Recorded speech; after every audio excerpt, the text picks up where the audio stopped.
outside? Should I run and hide? How do I take my company worldwide? Do you love the law? Did you watch Hee-Haw? What's the weirdest thing that you ever saw? What's it like in court? Favorite sport? Can you help with my book report? Is my hair too long? Am I right or wrong? And do you mind if I sing along to anything? Ask Alan anything in the world. Hello, everybody, and welcome to this episode of Ask Alan, the podcast.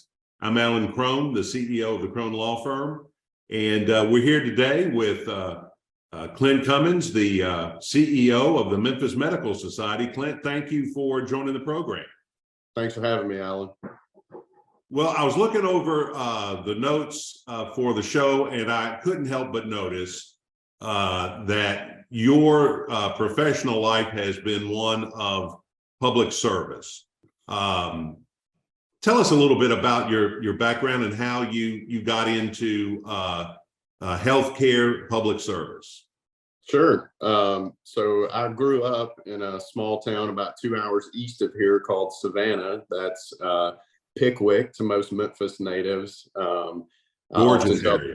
That's right. I often tell the awful joke that I probably pumped your gas or bagged your groceries growing up, and then I came over here and moved to the big city in my adult life. But my wife and I have been in Memphis for almost 20 years. And when I first moved here, I started working for Ronald McDonald House in Memphis in a fundraising position. And that was a wonderful experience. Talk about being able to be right there on site with families that are really going through it at St. Jude, and being able to provide a home for them while they're undergoing those treatments was a very special experience. So I took that experience and went on to the American Cancer Society, again, focusing a lot on fundraising. Was fortunate to have a lot of growth and promotion while I was there, and ended up staying based in Memphis, but had 6 states as part of my territory with the organization. But worked a lot with companies on corporate philanthropy, helping their employees make some philanthropic contributions through payroll deductions, and just working on a lot of large scale grants with, small business owners, but all the way up until I worked on a grant for the Walmart Corporation as well while I was there. So a lot of exciting work to be able to give back in that fight against cancer. And those experiences really prepared me for the one I have today, which is about to complete my 7th year as CEO of the Memphis Medical Society, which is an organization primarily for physicians. It's a membership organization, just like a chamber of commerce or a bar association in your case. Pretty much the same type of professional organization, but along with that, we perform a lot of other acts, both for the medical community and the community at large. Sure. What about your upbringing or past really prepared you and propelled you into development work, particularly for these kind of healthcare nonprofits? I was involved in a lot of organizations in high school and college, like a lot of people, and I think that's where you kind of start to hone what you decide that you want to do with your life. But I'd take it a little bit further back than that. When you grow up in a community where I grew up,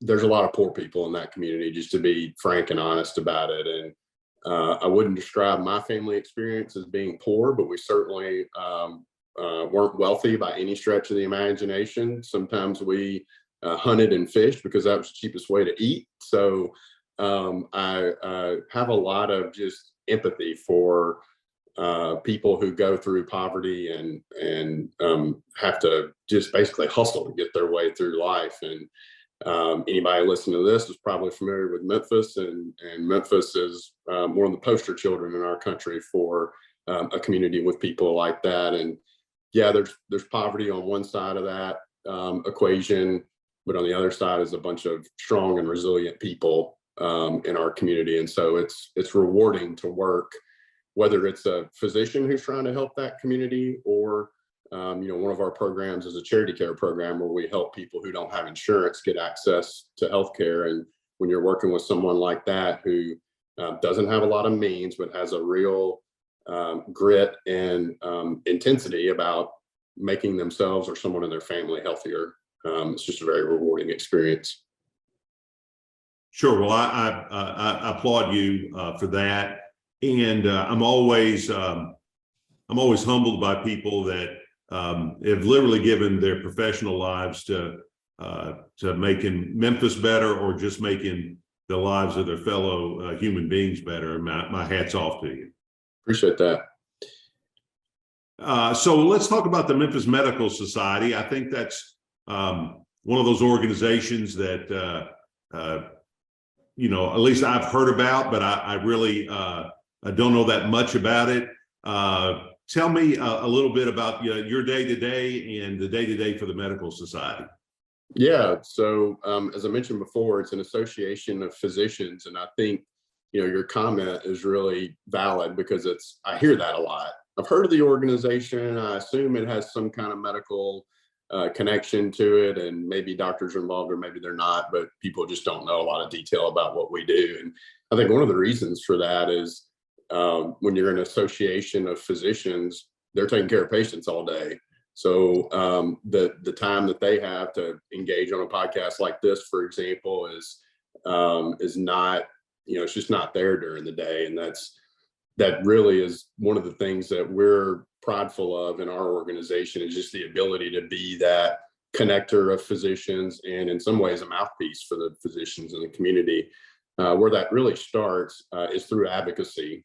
So we are essentially a local chapter of the Tennessee Medical Association at the statewide level, and their primary mission is advocacy, and we're essentially the local outreach of that. And so our physicians are tackling issues that one, impact the profession. Obviously, it's a professional organization, but inevitably that's going to have an impact on patient care at the local and state level. So we're looking at issues like one of the complex ones is prior authorization. The way that I would explain that to a lay person is, every time you have to have a procedure and there's a delay because insurance has to approve it, you're in the middle of prior authorization. And so we want an environment where that's a little bit less burdensome for doctors. Everybody needs checks and balances, but if you're a physician and you've performed the same procedure dozens of times, or prescribed the same medication dozens of times, having to check in with someone who doesn't have a medical license about that every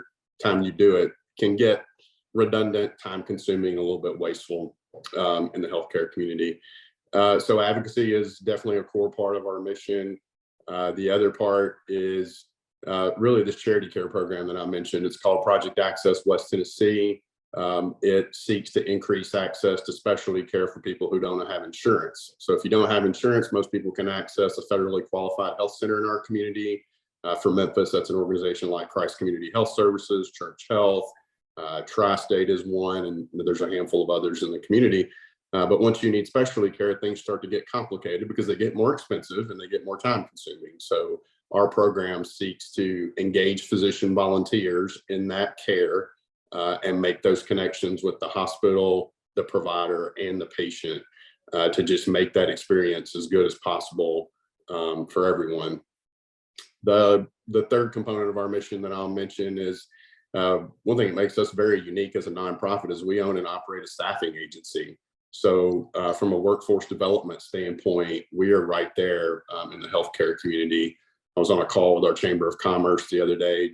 Workforce development, when you look at it at a local and particularly a national level, tends to be focused on manufacturing and logistics, and rightfully so. But if you've read any article on healthcare lately, you're hearing the word shortage everywhere. And I know other industries are experiencing that as well, but healthcare is so technical and specialized. I think it's difficult to scale opportunities for healthcare workforce development. So partly through our staffing agency, but really just being the Memphis Medical Society, we are starting to engage more on workforce development to help our members be able to recruit those specialized people all the way from a medical assistant all the way up to a physician to be able to staff their clinics and their hospitals the way that they need to. I know about the nursing shortage. What other technical or professional roles are you looking for that's in need in Memphis? Can I just answer yes? To be more specific and a little more earnest, medical assistant that I mentioned, anything involving radiology and x-ray technician is in a shortage right now. And depending on where you are and what specialty you're talking about, even physicians are in shortage in certain areas. I'll point out one specialty in specific, rheumatology. If you have arthritis and you need to see a rheumatologist in Memphis, Tennessee, even if you have insurance, plan on waiting 6 months to get an appointment. I mean, Wow, is that right? Yeah, I mean, we have a dramatic shortage there and some shortages in other specialties as well. And, you think about just those chronic health conditions that a lot of people have. We're experiencing shortages in a lot of those areas. Of course, in rural parts of Tennessee, our charity care program does take us into the rest of West Tennessee beyond Memphis. You have a big shortage in just about every type of physician, be it primary care or any specialist. So we're working hard to make and to help our members make Memphis an attractive community to come work and practice medicine, whether, again, you're a medical assistant all the way up to the physician. There's shortages everywhere. You may have spoken on other podcasts, or your listeners may be aware of, we have an issue with ER overutilization in our community. And some of that is due to, health literacy as a part of that, but the outright shortage in providers and how long it takes to get an appointment is an issue there. So we're trying to do our part, despite the fact that we're a small nonprofit organization. We're trying to do our part to make a dent in that shortage. Well, in your position, you're uniquely positioned to kind of see this overall landscape. What do you think the long-term solution for this is? Where are the doctors of the future coming from?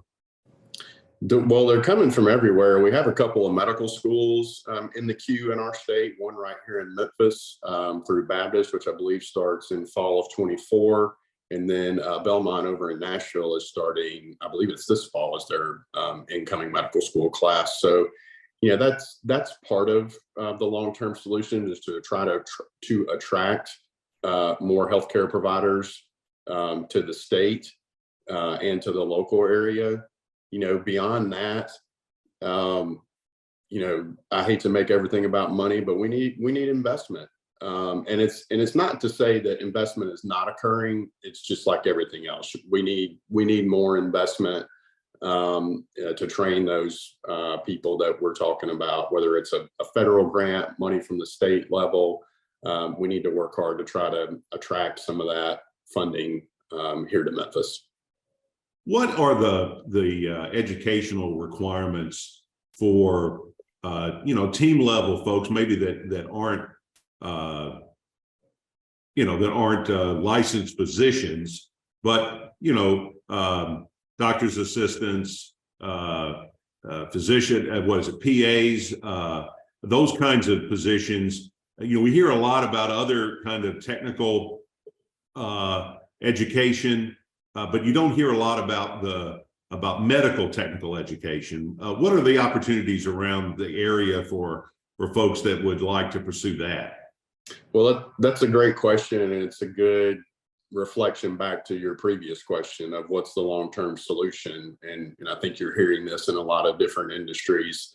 But physician assistants and nurses, they're always going to require a higher level of training, just short of what the physician goes through. But those other positions within healthcare, whether you're talking about again, the medical assistant, the LPN, which is a licensed practical nurse, slightly lower than an RN, the X-ray technologist that we mentioned earlier, those positions really, they don't require a bachelor's degree or anything like that.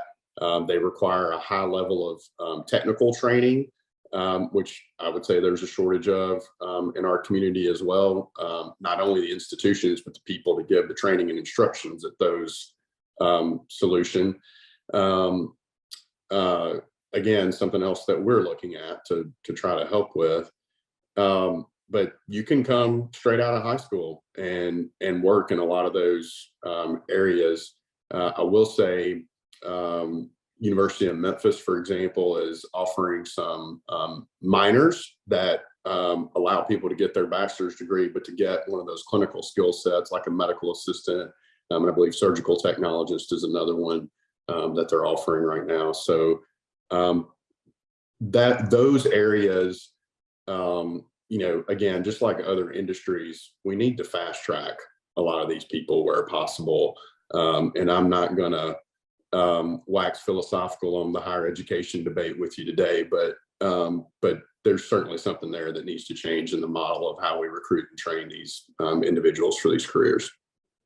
Right. And, I just don't think I think the awareness is of these careers is very low.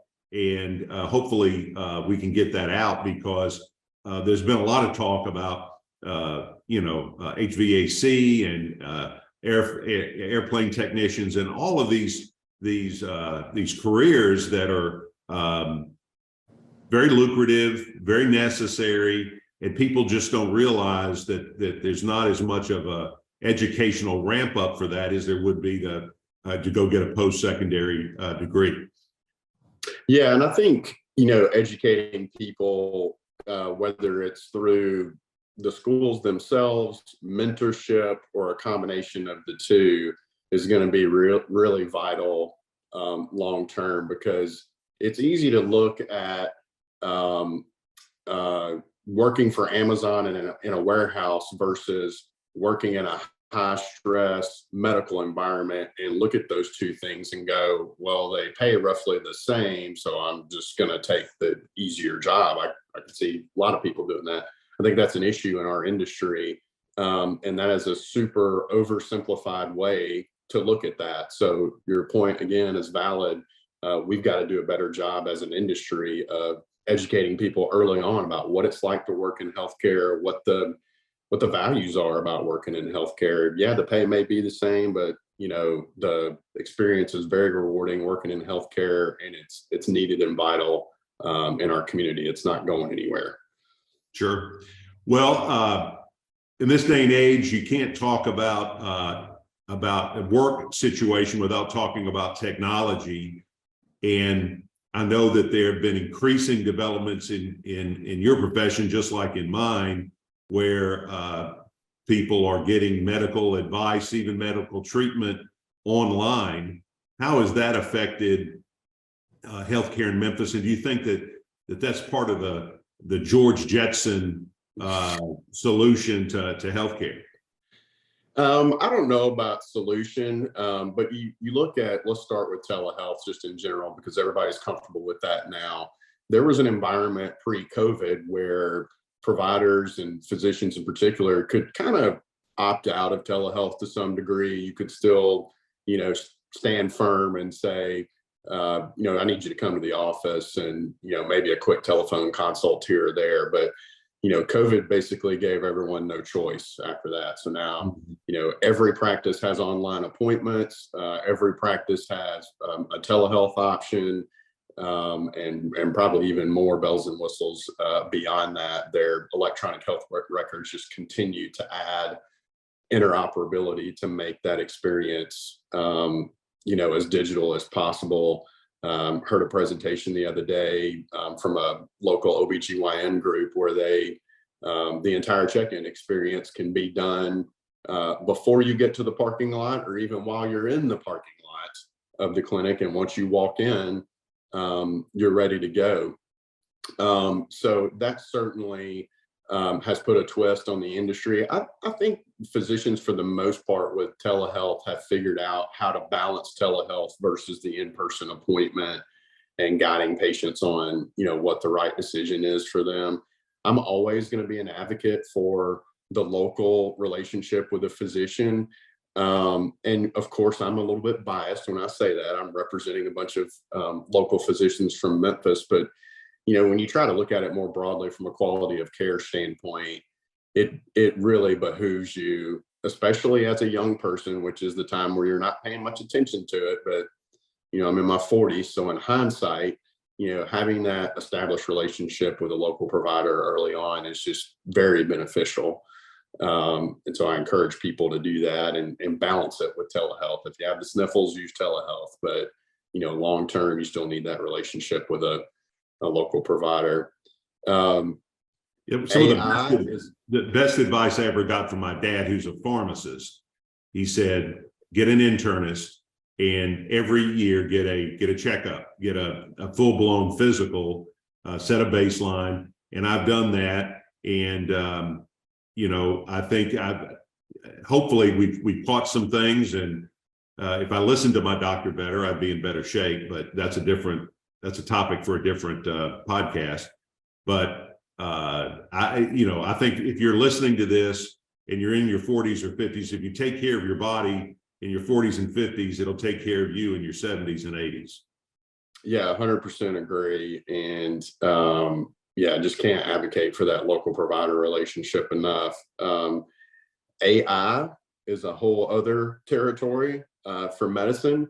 That one scares me a little bit. We're still in the early stages of that, but I'm sure everybody's seen what's capable out there with I think it's called Chat GPT, and there's some other things out there, and whether it's the general technology, and I think more particularly the companies behind it, and don't paint me as a conspiracy theorist here, but for those out there that are looking for a little bit deeper knowledge, just follow the money. There is a lot of money to be made in this space, and just be careful with the decisions that you make with that technology, and don't just bank on it. When large corporations that own other sectors of healthcare start getting involved in patient care, it's all about scalability and making the most money that they can. I'm a capitalist just like the next person, but when capitalism and healthcare get married, I take a very critical approach and a thoughtful approach before I start making decisions about my healthcare or about anything healthcare related, actually. So just follow the money, and that'll help you make an informed decision about the organizations that you do business with in healthcare. Well, one of the interesting developments over the last few years, I represent a lot of doctors myself, and more, we're losing these independent clinics and practices in favor of larger practices that are, maybe wrapped up and owned by an insurance company or owned by a hospital or some other larger entity. Where do you see that? Is that trend going to continue? It's going to continue. I think one thing that makes Memphis unique is we do have that thriving independent community, particularly on the specialty side. We still have that. There are some laws in this state that I won't go into detail about that also support private practice to some degree. But yeah, the national trend and even the local trend to some degree is continuing to veer more towards that. And again, this is a little bit in the minutia of healthcare, but hopefully it's relatable.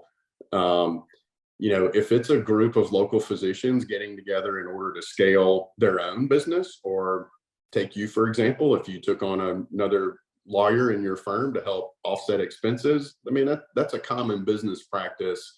And I don't think there's much reason to be too skeptical of something like that. But again, to your point, when it's larger industries, larger organizations coming in to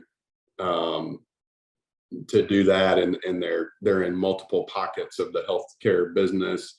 I mean, I'm sure people have read that Amazon's getting in the healthcare space, and more power to them, but I can't help but be skeptical. I mean, the same place where I order my kids gummy bears, I can get healthcare. I just, something doesn't ring correctly for me about that. But the trend is going to continue, and that's, we have members of all shapes and sizes in our organization, everything from a solo practitioner all the way up to hospital-based physicians, and even physicians that work for insurance companies, pharmacy companies, et cetera. So, we try to serve all of them equally, but we end up giving a lot of support to the private practices in our community. And beyond that tend to be pretty outpatient focused. But where those private practices can, we're trying to work with them to scale some of those opportunities where you're mentioning, where we're not going to help them start a venture capital company or anything like that, but help them start an organization or start a movement that can help them save costs on their business expenses and things like that. We're certainly looking at that every day for our members. Well, Clint, I know that the society has relationships with a number of affiliates. Can you talk a little bit about the work you're doing through those other organizations? Yeah, just like a lot of other dynamics in our state, Memphis is very Memphis, right? Things are different in West Tennessee, and sometimes Memphis folks don't want to travel all the way to Nashville to do X. So we end up responding to that need on the healthcare side and essentially acting as a convener for a lot of different healthcare professions here in Memphis. A couple of those groups, one is called MGMA, and forgive me for the acronym, but it's Medical Group Managers Association, the folks that are running the medical clinics. So the non-physician administrators that are running those medical clinics, we assemble them. And again, to your earlier point about the things that are happening and trending in healthcare, the administrator is becoming a more prevalent person in the healthcare dynamic. And so we've got to make sure that we're supporting that community. We support a similar organization for hospital executives.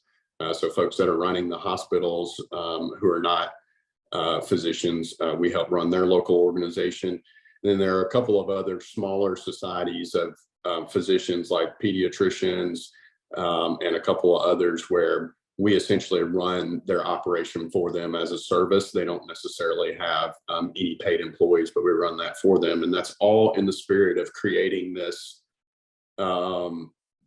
community in Memphis, call it Switzerland if you want, or call it whatever you want, that is trying to bring folks together as much as they can, because otherwise, this is a very fractured healthcare environment, and I don't mean that disparagingly. Competition can be healthy in healthcare, but generally speaking, we're quite fractured. 3 mature hospital corporations, actually 4, not including the St. Jude and the VA, and probably another organization or 2 that I'm missing. And then when you lump all the private practices into that, I mean, it's hard to coordinate and collaborate, whether it's for educational purposes, business purposes, or anything else. So that's what we're trying to do is create those opportunities where people can convene and talk about the issues that they need to talk about. We've been doing that for our entire history. My favorite success story about that is there's a group that we really just help from a organizational standpoint. We don't even really provide them any staff. They're just essentially a committee of our organization called the EMS Council. And so once every quarter, you have representatives from every hospital system in our community, the city and county EMS departments, and even some across the river in Arkansas and down in Mississippi, all collaborating in the spirit of improving the emergency medical community. So whether that's once you get to the ER or once the 911 call is made and everything in between, and watching those groups of people, multiple different healthcare disciplines. You've got physicians on the call, you've got ER directors on the call, you have EMTs on the call, and you have city government employees on the call, and just watching them all collaborate and work through a lot of those issues is just wonderful to watch. And that was started by our organization 30 years ago in our conference room, and then they started running themselves and outgrew our conference room. So it's just a wonderful organization, and another example of how we just try to convene people. Well, I think that there are physicians and lawyers, and there's kind of drop off after that of professionals that have disregarded business practices. I mean, for a long time, doctors and lawyers were able to, the situation was so lucrative, let's just be honest, that you could be very inefficient and still do very well. And now everything is getting chopped up. And I think kudos to your group for helping lead the business side of the profession. I get into some arguments with lawyer friends of mine. They say, well, we're a profession. I said, yeah, but you still have to run your profession like a business. It's not an industry, it's a profession. And the difference, and I always bring it back, we raised our right hand and professed an oath, which is different than, someone selling widgets. They don't profess an oath to do anything. And I think it's important as we develop the business side of these professions that we remember those oaths, because it should be different than being in business in an industry that's sole aim is to make money.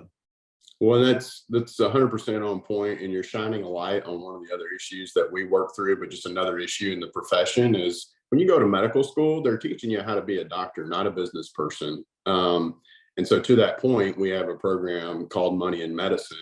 And one of our taglines for that program, you touched on it, is we're here to teach you the things you didn't learn in medical school. And, there are, not every physician is going to come out of training and run his or her own practice today. That's just the reality that we live in. Again, to your earlier point about where the industry and the profession is going. But there's some baseline knowledge that people need when they come out of medical school that is just not covered. It's not covered in school. It's not covered during residency. There's some baseline stuff that everybody needs. And there's even some stuff on an individual level. We've done presentations on contracting for our members. We've done presentations on estate planning for some of our older members. And there's just a lot of those fundamental skills that just aren't covered because it's such a scientific and medically focused profession. And they're, just like everybody else, they're trying to jam as much as they can into that training program and get them out and get them ready to take care of a community that is unhealthy and participate in an industry that is short-staffed. So it's just it's a complex dynamic to observe and talk about, and it's all just sort of crunched together. And but there's definitely still some positives about it. And I've yet to speak to a physician that regrets their choice about going into medicine. And that's, one of the great things about working here is watching that empathy get expressed outside the clinic and hearing someone say, I want to participate in your project access program because I want to help people that don't have insurance, or I'll get on the bus with you and go to Nashville with 50 other doctors and meet with every local legislator in our community and advocate for better patient care and better professional standards for our organization. So it's wonderful to work with those people every day. Well, Clint, I sure have enjoyed our talk. It's been fascinating. Thank you for your insights into the present and future of medicine in our community. And thank you for all you do for our community. And I want to thank everybody for watching or listening. If you've enjoyed it, please give us a 5-star rating. Share this with anyone who you think might be interested in it. And please encourage a young person you may know to consider medicine as their vocation in life. I think Clint would agree that if they have the aptitude for it and the heart for it, that they will enjoy that choice long term. Clint, again, thank you so much. This is Alan Crone and Clint Cummins. Clint is going to go spread the word about medicine in Memphis, and I'm going to go get some justice. Thank you all very much.